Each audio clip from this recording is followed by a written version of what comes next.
नमस्कार दोस्तों, मेरे चैनल में आप सभी का बहुत बहुत स्वागत है। तो फ्रेंड्स, कैसे हैं आप लोग। और आज मैं आपके साथ ये शेयर करने वाली हूँ कि सावन का बहुत ही पावन महीना जो कि 22 जुलाई से शुरू होने वाला है और पहला ही दिन सोमवार है।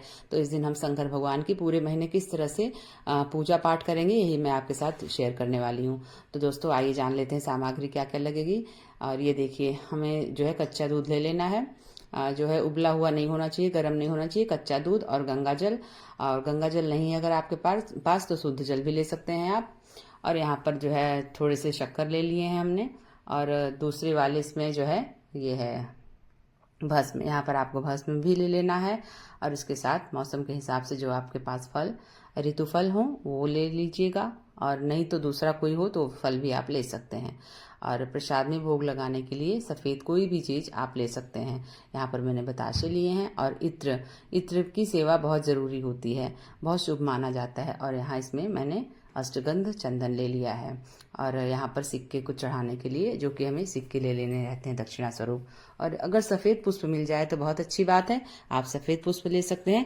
नहीं तो कोई भी आपको जो आसानी से मिल जाए उसे आप ले लीजिएगा। और बेलपत्र और शमी पत्र, यहाँ पर देखिए मैंने शमी पत्र लिया है। और आप लोगों को भी इसी तरह से ले लेना है। और बेलपत्र, आपको जितने भी बेलपत्र मिल जाए आसानी से, एक से भी कर सकते हैं, 3, 11, 5, जितने भी आसानी से मिल जाए उतने बेलपत्र ले लीजिएगा। और रुद्राक्ष की माला, अगर रुद्राक्ष की माला ना हो तो एक रुद्राक्ष भी आप ले सकते हैं। और ना हो तो इसके बिना भी आप पूजा कर सकते हैं। और एक घी का दीपक जरूर ले लीजिएगा। तो इस तरह से अगर आपके घर में शिवलिंग है तो आपको शिवलिंग बनाने की ज़रूरत नहीं है। और नहीं तो आप पार्थिव शिवलिंग का रोज पार्थिव शिवलिंग यानी मिट्टी का शिवलिंग बनाकर आप उसका पूजा पाठ कर सकते हैं। तो फ्रेंड्स, इसी तरह से मैं इसको सामान दूसरी जगह रख लेती हूँ, थाली खाली कर करके। इसी में मैं आपको पूजा करना बताऊंगी किस तरह से मैं भगवान भोलेनाथ की पूजा घर में ही करती हूँ। बहुत ही आसान विधि से मैं आपको बताने वाली हूँ, जिससे आप रोज कर सकते हैं। तो आप यहाँ पर एक बेलपत्र रख लीजिएगा, उसके ऊपर आपको शिवलिंग की स्थापना कर लेनी है। और सबसे पहले हमें शुद्ध जल से स्नान करवाना है। शुद्ध जल से स्नान करवाने के बाद यहाँ पर ये देखिए मैंने शुद्ध जल से स्नान करवा लिया। और उसके बाद हमें कच्चा दूध जो आपने रखा है उससे भी थोड़ा सा स्नान करवाना है।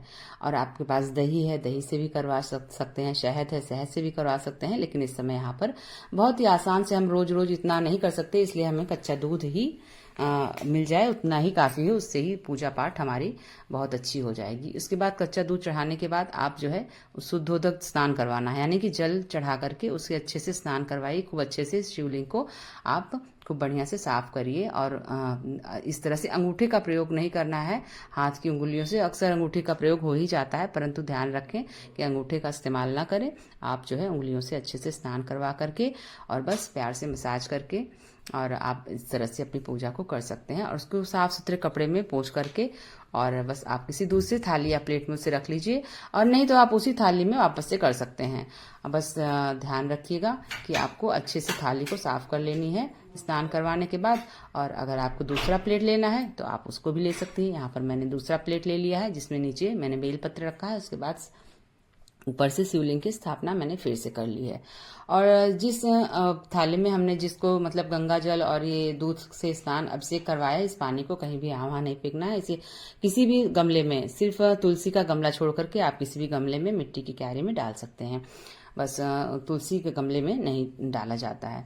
तो बस यहाँ पर भी इसे हमने अच्छी तरह से शिवलिंग को साफ सुथरे कपड़े में पोंछ करके और यहाँ पर मैंने यहाँ रख दिया है। और उसके बाद मैं अच्छे से चंदन का त्रिपुंड बनाऊंगी। आप भी इसी तरह से बना लीजिएगा। शिवलिंग छोटी है इसलिए आप किसी भी पतली सी लकड़ी का, यानी कि बेलपत्र के पीछे जो डंडी होती है उसको भी तोड़ करके, उससे भी आप उसके इस्तेमाल करके भी आप त्रिपुंड बना सकते हैं। क्योंकि यहाँ पर शिवलिंग बहुत छोटी सी है, घर में हम लोग इस तरह से छोटी शिवलिंग रखते हैं तो उसमें हम उंगलियों से नहीं बना सकते। तो आप इस तरह से किसी भी छोटी सी डंडी का, लकड़ी का प्रयोग कर सकते हैं। तो बस इस तरह से मैंने त्रिपुंड बनाया है। और आपके पास जो बेलपत्र हैं उस पर भी चंदन का हल्का सा टीका लगा लीजिएगा और उसे भी आप समर्पित कर दीजिएगा। इस तरह से आपके पास जो जितने भी बेलपत्र हैं, 1 हैं, 2 हैं, 3 हैं, 11 हैं, 5 हैं, जितने भी बेलपत्र से आप पूजा करना चाहती हैं उतने बेलपत्र की पहले से व्यवस्था करके और इस तरह से आप जो है बेलपत्र रख करके शमी पत्र भी आप चढ़ाइए। यहाँ पर देखिए मैंने शमी पत्र भी बाबा को समर्पित किया है। उसके बाद आप जो है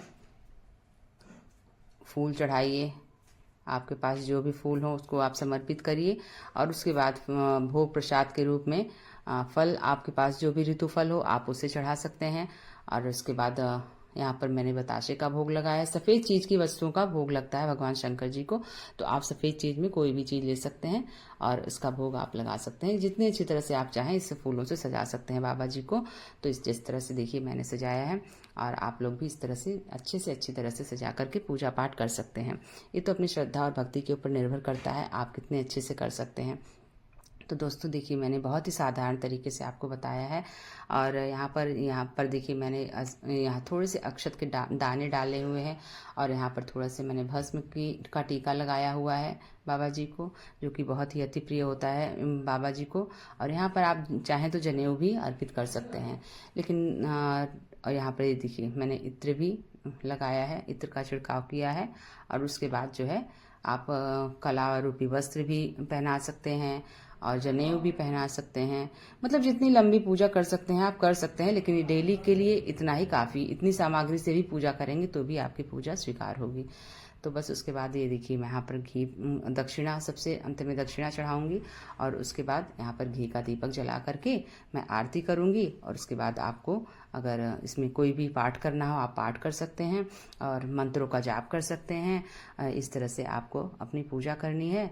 तो मैंने भी इस तरह से बहुत ही साधारण विधि से आपको पूजा करना बताया है, और आशा करती हूँ कि ये वीडियो आप लोगों के किसी भी काम मतलब आप लोगों के लिए लाभदायी होगी, और आप लोग इस वीडियो से आप लोग को ज़रूर कुछ न कुछ लाभ मिला होगा।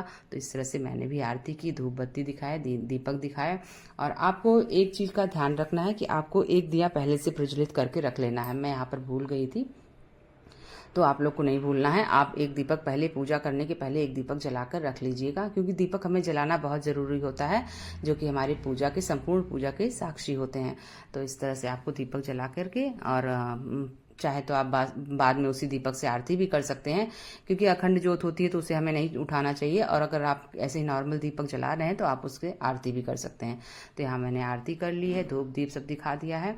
तो बस अब इस तरह से मेरी पूजा होती है समाप्त। तो मिलते हैं आपको किसी अगले वीडियो में, तब तक के लिए नमस्कार दोस्तों, जय श्री कृष्णा, राधे राधे, हर हर महादेव।